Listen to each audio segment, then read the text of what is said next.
Hi there. This is a quick video about how to transfer one carving onto a block that has not been carved so you can see where everything's going to be. All right, so I have my first layer carved here that you can see, and now I am interested in how to transfer it onto this uncarved block. And so we're going to be using our registration board. This one I made out of cardboard. However, maybe you have a nicer version that's made out of wood. This is obviously more durable and will last a lot longer. I also suggest you can make them out of mat board or foam core. Ideally, it's around the same height as your wood, or it's similar, or just less, and basically, you want to be able to put your block there, move it, and put another block in the same place. You'll notice I have a few other things around. I have my uncarved block, my registration board, but I also have some tape here and a bar N ready to use. And I'm going to be using newsprint as well for the transfer process. And the first thing I'm going to do, I have this already carved, I'm actually going to roll out some ink and ink up my block. So what I like to do when I put my ink down is kind of create a strip, and I'm going to call that like the quote-unquote bank. And so that is going to be my storage of ink. And when I go to pull ink down, I can control how much goes onto my brayer by how much I pull into the surface below, because I'm going to be storing my ink up there on that strip. And so by just tagging it just a little bit, I can bring the ink down. And the other thing I like to show is how I'm not picking up my brayer off of the glass right now. And you can see that I'm not actually moving the ink around because the same part of the brayer hits the glass every time. So if you pick it up like this, then you're actually spreading your ink around. So you'll need to do that. And what you don't want it smeary. You want kind of a fine pixelation down there. And you can actually kind of hear the high tackiness of the ink. And so I'm going to start with that right here. And then I'm just going to go ahead and roll it across my block.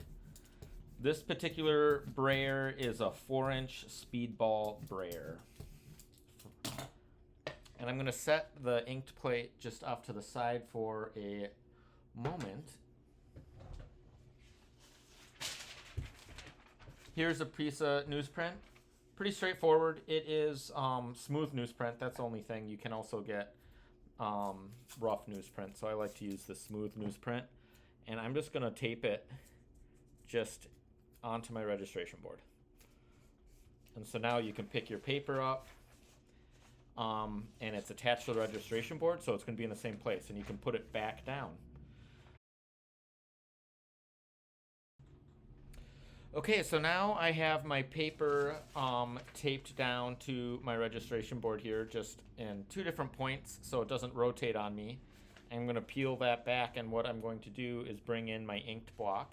I'm going to make sure there's no gaps or anything, and it's nice and snug in that square corner. And then I can bring the paper right back down on top of it, making sure that it's nice and smooth. I'm going to take the bar N here and just rub the back. You really only have to rub the area that you've inked, and you don't have to go wildly hard. And so now I'm going to pick that up, and look at that, a nice crisp image. It's not too thick, not too thin. If it's too thick, it'll be really blotchy. If it's too thin, you'll be able to see that as well. And so now that we've printed it onto the paper, we're going to actually print the ink from the paper onto this uncarved piece of wood. So I'm going to sneak that in there as well.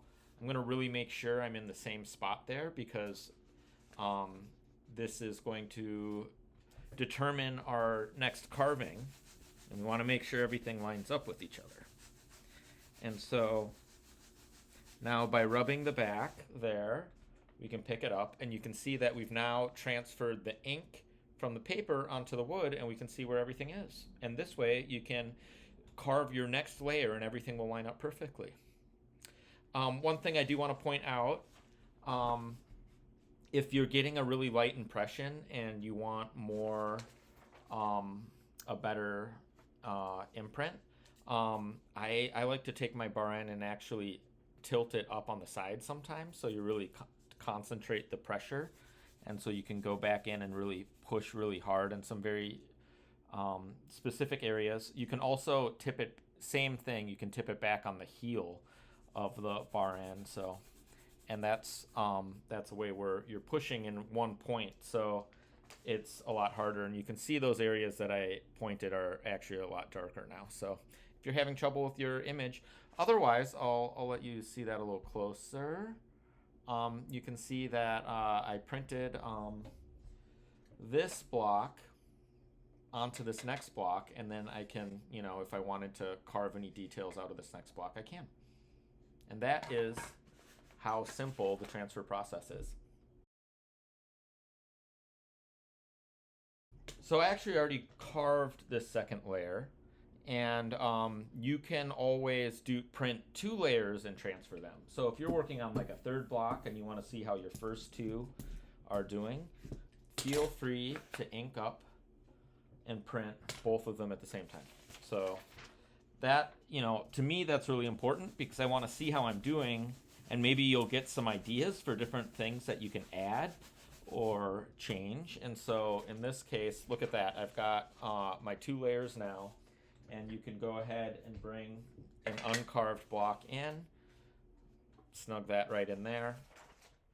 And now we're going to transfer both of those images. So we're just transferring whatever ink's on the paper, right, back onto our wood. And so by doing that, now I have a nice ghost image, and I can carve a sky out and get everything to line up. And so, yeah, that is the transfer process.